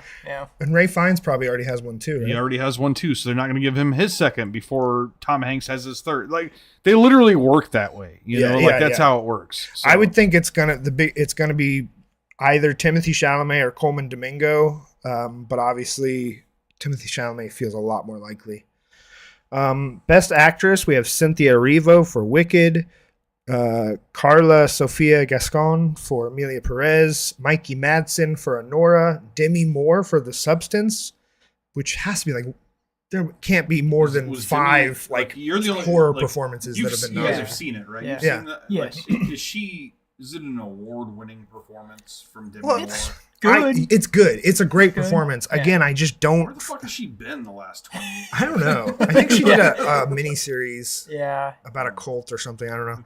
And then Fernanda Torres from I'm Still Here. Supporting actor, we have Yoro Borislav for Honora, Kieran Culkin for A Real Pain, Edward Norton for A Complete Unknown, Guy Pearce for The Brutalist, and Jeremy Strong for The Apprentice.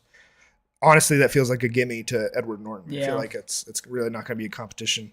And I don't think that Edward Norton doesn't have an Oscar win, I don't believe. I don't know. I'm not sure So how that you'd actually find that out seems like- quickly. If you thought that he had the second best performance, you give him the Oscar because he doesn't have Yeah. one. And it's kind of like a Lifetime Achievement Award because Edward Norton should have an Oscar by now. Dude, right? Edward Norton's a badass, in my Yeah. opinion. I fucking love Edward Norton. Yeah, It doesn't look like he's got an Oscar, no. Yeah, I think that's another high possibility. Yeah. That is kind of shocking because it feels like he is Oh, he's a done. critically adored actor. Dude, yeah, and he's done the performance. He has the shit under his belt. Like, He got a nomination for They do that, American though, man. History Like- X like, and a nomination for Primal Fear. Like for example, Leonardo DiCaprio, they finally gave him the Oscar for that bear attack movie, and it's like if you listed his Oscar-worthy performances, that one's like 11th. yeah, It's like for his sure. 11th best performance. Bear- that's movie? that's Which the one shit was that's that? annoying to me. Like Gary Oldman, The Revenant. Oh, okay. the bear movie. Right. Think of every fucking Gary Oldman performance that has Yeah. blown you away, and then Yeah. he won for playing Winston Churchill. Like, Yeah, come on, guys. That's kind of fucked. I mean, part of it's just like the year too. Yeah. I mean, like sometimes you could have the second best performance of all time, but if your performance was the same year of the greatest performance of all time, Yeah. you didn't win. Yeah, for sure. Yeah. For sure. No, yeah, he has been nominated 4 times by the Academy Awards. He has never won. Okay, back to the nominations. Best Supporting Actress. We have Monica Barbaro for A Complete Unknown, Ariana Grande for Wicked. If Ariana that's Grande dumb. wins, then That's a I dumb don't combination. understand what we're doing. Yeah. Felicity Jones for The Brutalist. That's another reason to watch The Brutalist. Felicity Jones is hot shit. Isabella Rossellini for Conclave, and Zoe Saldana for Emilia Perez. Original screenplay, we have We're Honora. gonna go through every category. Is that what we're doing? Well, what else would you like to hear? So there's the screenplay. We'll skip those. Documentaries, animated. The animated movies are Flow, Inside Out 2, Memoir of a Snail, Wallace and Gromit, and The Wild Robot. I think The Wild Robot stands a pretty good chance this year. I haven't even seen it, but amongst those, it sounds Yeah. It was a decent flick. sounds better than Wallace and Gromit. Because I cannot imagine Wallace and Gromit would be doing anything other than what Wallace and Gromit has been doing for 20 fucking years. Or however long Wallace and Gromit has been. Makeup and hairstyling. We have A Different Man, Emilia Perez, Nosferatu, The Substance, and Wicked. That's Near the substance oh yeah. has to take that. Wicked will win. Yeah, Wicked, honestly. Wicked will Nosferatu. It depends I would bet any amount of money. I don't care how good the actual shit was in The Substance. The Wicked is the type of movie that wins that award every year. That's fair. Yeah. Yeah. That's super The fair. last one I'll say, best visual effects, because this is often the most interesting category. We have Alien Romulus, Better Man, that's the monkey movie I was talking about earlier, Dune Part 2, Kingdom of the Planet of the Apes, and Wicked. It's probably, I think it's going to go to Planet of the Apes, because that's some critical darling shit. It'll go to Dune 2, Yeah. and not because they think that it has the best special effects. It'll go to Dune 2 is like kind of like an overall achievement award because you weren't allowed to win Anything else? Best Picture Yeah. or you Yeah. know like that's kind of how they do it. Yeah. Yeah. So Romulus was pretty fucking good in that. there was department, some but- great, beautiful shit in Romulus. There's one thing they hate more than fucking horror movies. It's just like horror sci-fi. Yeah. Yeah. Like the win for Romulus was to be nominated. Yeah. Yeah. For sure. Yeah, honestly. All right, Yeah. let's get to this feature. Feature. And I'm not going to be too sad if we don't talk a ton about this movie. And But- that's fine. And It's that's a fun-ass fine, movie. because there's not like a shit ton to say about it. Yeah. I do have a poster ready to go if you press the button. Just the poster. So this week I picked I have to lock the eye. the Korean action comedy, The Good, the Bad, and the Weird. This movie, what did we find out? It's streaming on AMC Plus. Yeah. I think. Is that how you watched it? I just bought the fucker. Yeah. I enjoyed it enough that I just bought it.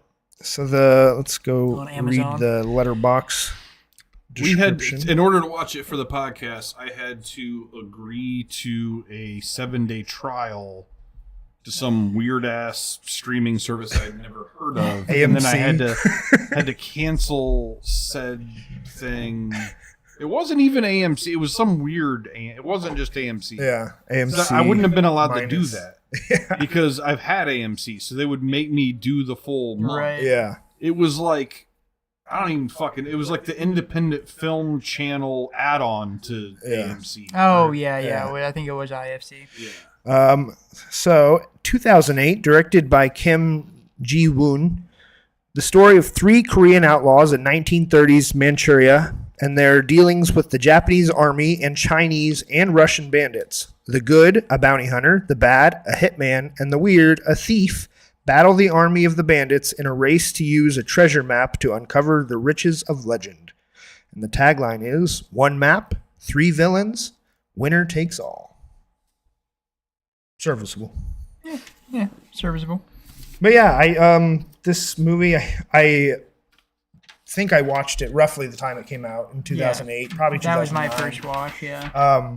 And I just remember having a huge fucking blast with it because it's just funny and really great action and just very memorable characters and performances. Yeah.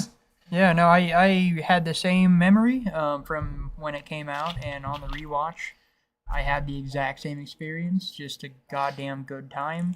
Love all the performances. Characters are exactly what you expect. Action was better than I remembered. Yeah. Honestly, It's a a little little bit. over the top. No, Yeah. it's over the top for sure, but just the sound quality and the choreography, like it's definitely over the top. But I think for over the top action, it's pretty on the nose. Like I felt it was good. It didn't feel bad or forced or anything. Yeah. Like everything felt good. Which this feels like a strikingly Asian. I want to say like Korean or Japanese, but it kind of feels like most of them, like Korean, Yeah. Japanese, Chinese, Yeah, no, a little bit have all- like such a chaotic, fun way of doing action in these Right. like big budget movies, and I think that's why they come over every once in a while and do an American one, and it doesn't really translate right. like Mission Impossible 2 or The Right. Last Stand. Yeah. But you can see like they have an eye. It just I feel like you're easier to allow for the goofiness in this setting than you are with seeing like Arnold Schwarzenegger do it or that's Tom fair. fucking Cruise. Yeah, for sure. Yeah. Yeah, It's- it makes more sense with. I mean, they're just fucking big. The They're guy big that plays the characters weird, over the I top. don't know the name offhand, but I think he's just like one of my favorite. He's probably like my favorite Korean actor. Oh, he's wonderful. Yeah, I mean, this he is, he was the biggest draw of these 3 characters in this film for me. for sure. Song Kang-ho.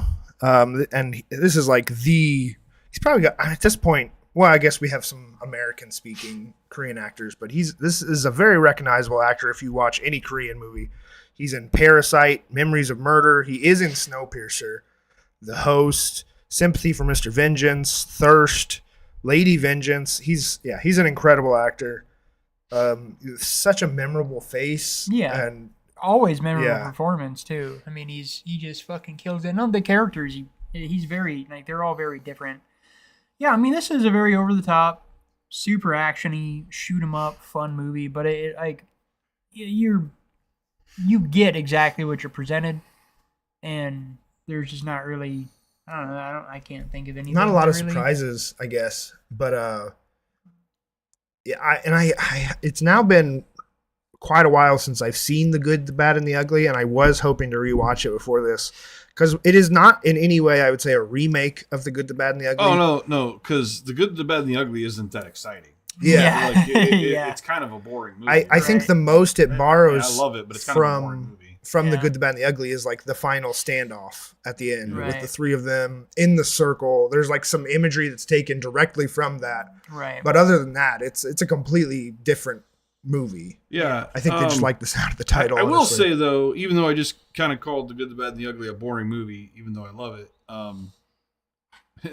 this film that we featured here, The Good, the Bad, the Weird, I think is actually the most Sergio Leone-like film that we featured, Yeah. which is kind of fucked up considering that we actually Yeah. featured a Sergio Leone film. Yeah. Yeah. I feel like it's this director probably has a love for spaghetti westerns, Right. which is like, of course, they're incredible, and probably is like a big fanboy of Yeah. Oh, of yeah. Sergio Leone, and kind of just wanted to do his version of that kind of movie. And I think Yeah. it's really cool because it's a very unique take on a western you don't see very often. Yeah, no, and it's cool because it puts it, a little way, on the other side of the fucking planet, in a different time that's different time in a different place. Yeah. Which westerns are usually like 18. Yeah, but like the 30s in that region still kind of had the feel of a western. Like it Yeah. was still like, the vibe was very much there of it just being a lawless fucking brazen place that people could just do whatever the fuck they want. Oh, the characters are just super fun. Yeah, you don't see a lot of motorcycles in westerns. But it fits right in. That's No, it does. It Yeah. really does, and they branched it really well because like the chase scene of this fucking final chase scene in this movie is phenomenal. Yeah. I love. But this movie has treasure maps and train robberies and like just all the horseback. Yeah, and like, it's a perfect cock and balance. shotgun. Like it has all the things you would expect from a classic western. Yeah, no, Yeah. It frames it really well. It translates super well to have the slightly modernized stuff available, but still makes perfect sense with all of the older stuff. Yeah, it's just great. Like the one thing that cracked me up the most was the gang members I don't know. Yeah, they were a gang. The fucking one dude has been searching for. Aside from these guys searching for this map, there were some goons searching for the map, and the head of the goons is this like super like 17th century feeling fucking Chinese outlaw that's Yeah. smoking this big ridiculous pipe the entire time. Yeah. And at the end of the movie, there's this big ridiculous chase scene where there's everyone chasing the Weird, and it's the Japanese army, and it's all these goons, and this motherfucker is riding on a horse with a fucking flail the entire time, like ball and chain flail, ready to fuck shit up. Like it's like a fucking 15th century fucking Chinese warlord chasing down this dude in a horse in a fucking jeep. I love that shit, man. Yeah. No, to me, this movie is just a blast. I watched it with the family. And it was just as satisfying on the second watch. Even like some of the things that I knew were coming were still just super satisfying. Like when they find the Weird in the hotel room and he's making his little escape and he like fucking hops on this bamboo shaft and like goes down a floor and then like lets go and it pops up and whacks the dude in the fucking face. Like just as satisfying as Yeah. the night I watched it. Really, nights there's a before. few really awesome sets too. Like huge sets. For sure. It's very fun. Yeah, no, if you want just fun fucking movie, man, this movie delivers on that. I would agree. My final thoughts on it are fun-filled. It's a really fun watch. I would say in the history of the podcast, this really like notches the like popcorn flick. Mm-hmm. Yeah. Oh yeah. I think that like honestly, I didn't even until I started thinking about it. We haven't really done that many popcorn flicks. I think this and Fury Road are like the two that really come to mind. Barry Gordon's The Last Dragon. Yeah. Yeah. I mean, there's a man eating popcorn with chopsticks. Does that count? Rhinestone. Hello. But No, yeah, this definitely does capture that Yeah. for sure. Also, and this is the only the second Western we've done after the Coen Brothers one. Yeah. Yeah. Ballad of Buster Scruggs. Yeah. Which it's a Western, but it's Yeah. Not only kind of a exactly. Definitely not Yeah. a traditional Western because it's not even set in America. Yeah. Yeah. That's true. No, I definitely recommend this movie to anybody. Yeah. If you at want all. to, if you're like, damn, there's just not enough good modern action movies. This is a good modern action movie. Yeah. Highly recommend. It makes me really want to watch because one of my favorite films, Korean films, is I Saw the Devil, and like the difference between that film to this film is Yeah. like super fucking Same, vast. same director. Yes, this Yeah. is the same director as I Saw the Devil, which we have all seen. And we Yes. all highly Which recommend. I love that movie, and like it's such a was really different good. experience than this thing. Like, Yeah. such a different experience. He's got a couple other movies that are very highly regarded around this. He's got a 2003 film called A Tale of Two Sisters I would really like to watch. And then he's got a 2005 film called A Bittersweet Life that I would also very much like to watch. Interesting. Yeah, there's just so much. Honestly, we probably only get like a very tiny percentage of Korean films in America, but it kind of feels like they're all bangers, the ones we get. Yeah, I you know? don't. I cannot remember any that I was just like, yeah, I didn't like that. Like Yeah. pretty much every single one, I just like this fucking film's great. I remember I don't know the name of it. I saw like a disaster movie where it's like a helicopter crashes into like some skyscrapers. Yeah. Like just like the most generic, don't give a shit about premise ever. And like I remember watching it and like, fuck, even that was good. Yeah. So, Yeah. all right. Okay, we all recommend that movie. Yeah, it's good shit. So what's playing in theaters? Is that what's next? Yeah, I don't think Do there's. it. I Do don't it. And then it's think Dustin. there's anything super No, interesting. it's John's John's pick, I pick. Yeah, believe. it is. So not a lot of new, or not a some not very many standout new releases this week. Actually, holy shit, there's some really stinkers in theaters. Oof. Okay, we've got Mufasa, Wicked, Moana 2, and Sonic 3. Those are all in theaters. We've got Mark Wahlberg, directed by Mel Gibson, Flight Risk. I've seen this trailer so much. I'm so tired of it. Ooh, wait, guys! It also has. What's the draw to this exactly? It's got Topher Grace in it. Oh, okay. That's actually interesting because I He thought hasn't done anything. I thought he was done. And Yeah. here he is. He's not dead. I'm back in. Nosferatu is still in But he theaters. looks like he hasn't aged a day. Oh yeah, that dude ages real well. 3 very generic looking movies. We have got Brave the Dark, Green and Gold, and Valiant One. I think we can skip all of those. We've got a new animated movie called Dog Man. I think it's based on a kid's book series. We've got a new action or a thriller called Companion. This has Sophie Thatcher and Jack Quaid in it. Jack Quaid is Huey from The Boys. Yeah. I think it has some sci-fi elements too. I don't know. Dennis Quaid's boy. Yeah, it's the Quaid boy. I might check this one out. I'll probably have to look at some reviews though. I don't want to waste my time because, shockingly, playing in Warsaw, starting this week, we have The Brutalist. So I'm going to have to clear a whole afternoon I would say so. and try and make it to see The Brutalist. Yeah. I'm excited. Also starring Guy Pearce, by the way. Yeah. Another actor. He's like, where the fuck has he been? Yeah. Well, she was nominated, right? Yeah, he was nominated for I The think, Brutalist. I think Guy Pearce actually has a win, though. If I'm not Let's mistaken. I find think he out. has a win, and so maybe he doesn't get consideration because they're not going to give Guy Pearce a second Oscar. Before. Here's Oscar. I feel like L.A. Confidential. Maybe. One nomination. Okay. For The Brutalist. Holy shit, The Brutalist is his first nomination. Wow. Have you guys ever seen LA Confidential? Because this Yeah. is kind of shocking to me that Guy Pearce didn't get nominated for LA Confidential because Yeah. he's kind of fucking phenomenal in that film. Yeah, I've only seen it once. But Yeah, that's like a real bear of a movie. Isn't that like 3 hours long?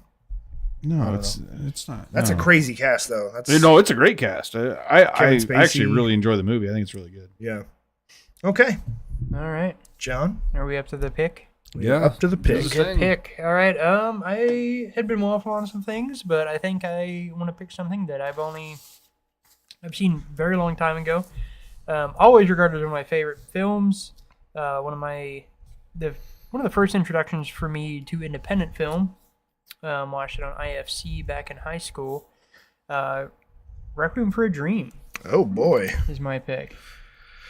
You know, there's a kind of subgenre of film that people kind of like call the films you're only gonna watch once. Yeah.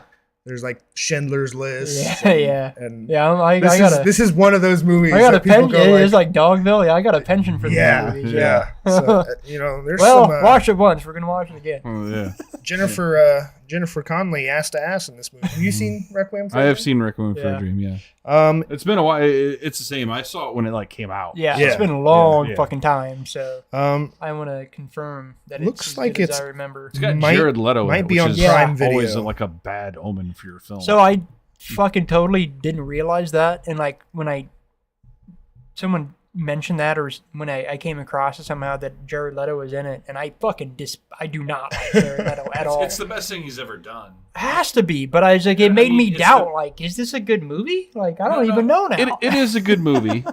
I think everything that's been said here is correct. Yeah. It's not really a movie that like you're gonna watch a million times, and Yeah, there's no feel goods. but from what I remember, I think Jared Leto's actually kind of good in it. yeah, Well, I mean, think he's this playing is like a fucking the crackhead or only something. time Jared Leto was good in a leading role. Yeah. Yeah, he's like injecting heroin into like a growth on his arm that appeared from him injecting too much heroin into his arm. Yeah. Yeah, It's fucking. It's like it's hard to watch. yeah, hard to Yeah. watch. Have either of you watched 30 Rock? No. There's a joke The there's series? the series. Oh yeah, I fucking Yeah. love 30 The, Rock. the ongoing joke that Tracy Morgan's starring in an Oscar movie called Hard to Watch. Nice. That actually is one of the greatest sitcoms of all time. that show is fucking Alec hilarious. Baldwin was born to be the role that he played in 30. Yes, yeah. But yeah, Requiem for a Dream looks like it may be on Prime Video. Otherwise, Yeah. to I was rent gonna it. pick a double feature, but I think the run times for what I had in mind are a little bit long. So I think we can just knock out another episode of Twin Peaks. 'Cause Hell I yeah. Kind of dig doing that. Yeah, I'm loving it. All right. All right, there Okay. we go. All right. Well, Thanks we'll for see tuning in, you folks. in 2 weeks for episode 44, Requiem for a Dream. Hell yeah. Peace